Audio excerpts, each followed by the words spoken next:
শিশু দিবস উপলক্ষে বিভিন্ন কর্মসূচি অনুষ্ঠিত হলো আগরতলা শহরে রোটারি ক্লাব অফ আগরতলা সিটির উদ্যোগে এদিন সকালে কলেজটিলাস্থিত শিশু তীর্থ নার্সারি স্কুলে শিশুদের মধ্যে এক বসে আঁকো প্রতিযোগিতার আয়োজন করা হয়। এই কর্মসূচি ঘিরে এলাকায় সাড়াও পড়ে। অন্যদিকে স্বাস্থ্য শিবিরে অনুষ্ঠিত হয় বিদ্যালয়ে। এদিনেরই অনুষ্ঠানের শুভ সূচনা করেন বিজেপি রাজ্য সভাপতি রাজীব ভট্টাচার্য। এছাড়াও উপস্থিত ছিলেন বিদ্যালয়ের শিক্ষক শিক্ষিকা ছাত্রছাত্রী সহ অন্যান্যরা। আমরা শিশু দিবস উদযাপন করছি। আমাদের কলেজটিলাস্থিত আমাদের শিশু তীর্থ স্কুলের উদ্যোগে এবং আমাদের রোটারি ক্লাব তাদের উদ্যোগে বাচ্চাদের স্বাস্থ্য পরীক্ষার একটা হেলথ ক্যাম্পের আয়োজন করা হয়েছে।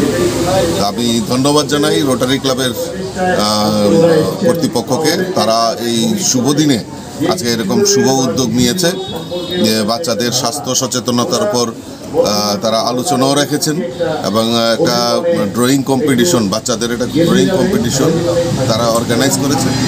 আমি মনে করি এইভাবেই আমাদের সমাজের বাচ্চাদেরকে পরিপূর্ণ পরিচর্যার মাধ্যমে যদি আমরা করতে পারি তাহলে আমাদের সুষ্ঠু সমাজ যেটা আমরা বলছি এবং সুন্দর ভবিষ্যৎ নির্মাণ হবে। এটাই আমাদের মূল লক্ষ্য হওয়া উচিত আজকে শিশু দিবসের।